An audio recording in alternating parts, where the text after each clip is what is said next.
ಕನ್ನಡ ಸಾಹಿತ್ಯ ಸಮ್ಮೇಳನ ಈಗಾಗಲೇ 21, 22, 23 ಡಿಸೆಂಬರು ಮಾನ್ಯ ಮುಖ್ಯಮಂತ್ರಿಗಳು ನಾಡೋಜ ನಮ್ಮ ಮಹೇಶ್ ಜೋಶಿ ಅವರು, ನಾನು, ಶಾಸಕರುಗಳು, ಜಿಲ್ಲಾ ಆಡಳಿತ ಎಲ್ಲರೂ ಸೇರಿ ಜಿಲ್ಲಾ ಮಟ್ಟದ ಸಾಹಿತ್ಯ ಕಮಿಟಿ, ರಾಜ್ಯ ಮಟ್ಟದ ಕಮಿಟಿ ಎಲ್ಲರೂ ಒಟ್ಟಿಗೆ ಒಂದು ತೀರ್ಮಾನವನ್ನು ಮಾಡಿದ್ವಿ. ಎಲ್ಲ ಕನ್ನಡ ಪರ ಸಂಘಟನೆಗಳು, ಸಾರ್ವಜನಿಕರ ಇದನ್ನ ಇಟ್ಕೊಂಡು ಮಳೆಗಾಲವನ್ನು ಬಿಟ್ಟು ಯಾವುದೇ ಶಾಲಾ ಕಾಲೇಜಿಗೆ ತೊಂದರೆ ಆಗದಂಗೆ ಡಿಸೆಂಬರ್ 20, 21, 22, 23 ದಿನಾಂಕವನ್ನು ನಿಗದಿಪಡಿಸಿದ್ವಿ. ಎಲ್ಲಿ ಮಾಡೋದು ಅನ್ನೋ ಒಂದು ವಿಚಾರದಲ್ಲಿ ಈಗಾಗಲೇ ಸ್ಥಳೀಯ ಶಾಸಕರು, ಜಿಲ್ಲಾಧಿಕಾರಿಗಳು, ಸಾಹಿತ್ಯ ಪರಿಷತ್ತಿನ ಎಲ್ಲರೂ ಮುಖಸ್ಥರು 2-3 ಜಾಗವನ್ನು ನೋಡಿದ್ರು. ಒಂದು ಅಮರಾವತಿ ಓಟ್ ಹಿಂಭಾಗ, ಮತ್ತೊಂದು ಚಿಕ್ಕಮಂಡಿಯ ಬೈಪಾಸಲ್ಲಿ ಇರ್ತಕ್ಕಂಥದ್ದು, ಮತ್ತೊಂದು ನಮ್ಮ RFCMS ನಮ್ಮ ಮೀರಾ ಸುಲಿಂಗನವರ ಜಾಗದ ಪಕ್ಕ. ಈ ಮೂರನ್ನು ನಾನು ನೋಡಿದ್ದೀನಿ, ತೋರಿಸಿದ್ದಾರೆ. ಒಂದು 2-3 ದಿವಸದಲ್ಲಿ ಯಾವುದು ಸೂಕ್ತವಾದಂಥ ಜಾಗ ಅಂತ ಒಂದು ನಿಗದಿ ಮಾಡ್ತೀವಿ ಸರ್. ಇವತ್ತು ಸರ್ವಪಕ್ಷ ಸಭೆ. ಹೌದು. ಈಗ ಮೊನ್ನೆ CWRC 11,000 ಕ್ಯೂಸೆಕ್ಸು ಪರ್ ಡೇ ಅಂದರೆ 1 TMCನ 30ನೇ ತಾರೀಕುವರೆಗೂ ಬಿಡಬೇಕು ಅಂತ ಆದೇಶ ಮಾಡಿದೆ. ನಮ್ಮಲ್ಲಿ ಇನ್ನೂ ಬರಲಿಕ್ಕೆ ಅವಕಾಶ ಇದೆ. ಜುಲೈ ಎಂಡು, ಆಗಸ್ಟ್ನಲ್ಲಿ ಹೆಚ್ಚು ಮಳೆ ಆಗೋ ಅವಕಾಶ ಇದೆ.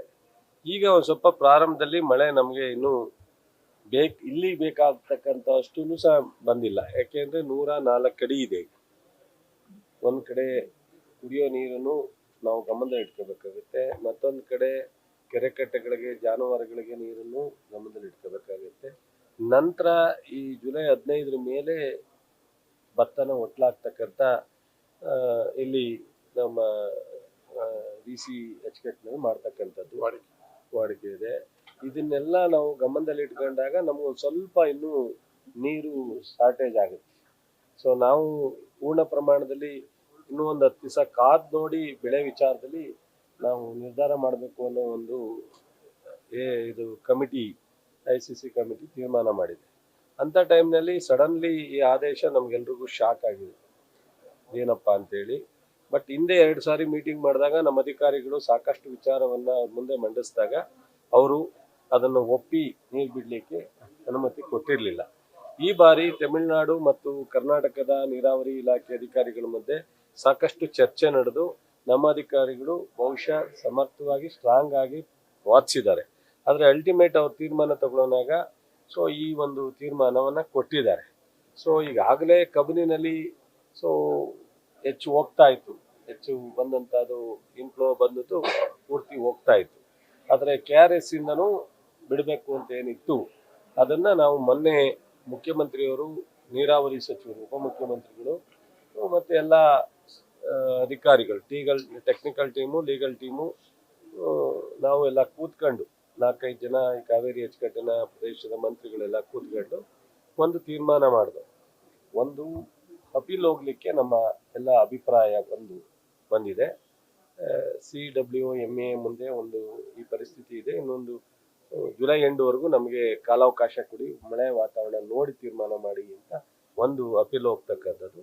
ಎರಡನೇದು ಭಾನುವಾರ ದಿವಸ ಸಾಯಂಕಾಲ 4 ಗಂಟೆಗೆ ಇವತ್ತು ಆಲ್ ಪಾರ್ಟಿ ಮೀಟಿಂಗ್ನ ಕಾವೇರಿ ವ್ಯಾಪ್ತಿಯ ಎಲ್ಲ MPಗಳು, ಶಾಸಕರು, ವಿಧಾನ ಪರಿಷತ್ತಿನ ಸದಸ್ಯರು, ರಾಜ್ಯಸಭಾ ಮೆಂಬರ್ಗಳು ಕರೆಯೋದು ಮತ್ತು ಸೆಂಟ್ರಲ್ ಮಿನಿಸ್ಟ್ರು ಯಾರಿದ್ದಾರೆ ರಾಜ್ಯದಿಂದ 3-4 ಜನ ಅವರೆಲ್ಲರನ್ನೂ ಕರೆಯೋದು ಅಂತ ತೀರ್ಮಾನವನ್ನು ಅವತ್ತಿನ ಕಮಿಟಿ ತೀರ್ಮಾನ ಮಾಡಿ ಮುಖ್ಯಮಂತ್ರಿಗಳ ಕಚೇರಿಯಿಂದ, ನೀರಾವರಿ ಸಚಿವರ ಕಚೇರಿಯಿಂದ ಎಲ್ರಿಗೂ ಸಹ ಪತ್ರ ಮತ್ತು ಫೋನು ಹೋಗಿದೆ. ಇವತ್ತು 4 ಗಂಟೆಗೆ ಅವರೆಲ್ಲ ಸಲಹೆಯನ್ನು ತಗೊಳ್ತಕ್ಕಂಥದ್ದು, ಮುಂದೆ ಅಪೀಲ್ ಮಾಡ್ತಕ್ಕಂಥದ್ದಕ್ಕೆ ಅವರೆಲ್ಲ ಏನು ಸಲಹೆ ಕೊಡ್ತಾರೆ ಅನ್ನೋದ್ರ ಬಗ್ಗೆ ನಾವು ಇವತ್ತು ನಿರ್ಧಾರ.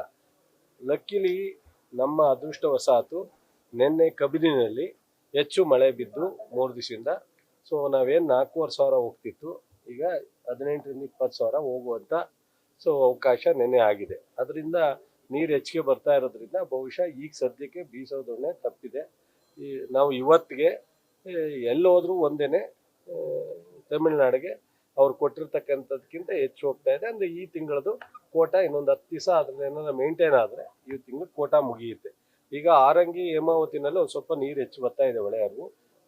ನಮ್ಮ KRSಗೆ 3,000 ಇಳಿದ್ಬಿಟ್ಟಿದೆ. 11,000ದಿಂದ 6,000 ಬಂದಿತ್ತು, ಈಗ 3,000 ಇಳಿದಿದೆ. ಸೊ ಈ ಹೇಮಾವತಿ ಮತ್ತು ಆರಂಗಿ ಏನಾದ್ರೂ ಕಳೆದ ಇನ್ನೊಂದು 4-5 ದಿವಸದಲ್ಲಿ ತುಂಬಿದ್ರೆ ಸ್ವಲ್ಪ ಹೆಚ್ಚು ನಮಗೆ ಅವಕಾಶ ಇದೆ. ಭಾಗಮಂಡಲದಲ್ಲಿ ಮಳೆ ಕಡಿಮೆ ಆಗಿದೆ. ಇವೆಲ್ಲ ನೋಡೋಣ ಇನ್ನೊಂದು ವಾರ 10 ದಿವಸ. ಸೊ ಇಲ್ಲ, ಇವತ್ತು ಇಲ್ಲ, ಕೇಳಿದೆ ಭಾಗಮಂಡಲದಲ್ಲಿ ಇಲ್ಲ. ಸೊ ನೋಡೋಣ, ಅದನ್ನ ನೋಡಿ ಒಂದು ತೀರ್ಮಾನ. ನ್ಯೂಸ್ ಫಸ್ಟ್ ನಿರ್ಭೀತಿಯಿಂದ ನಿಮ್ಮ ಪರವಾಗಿ.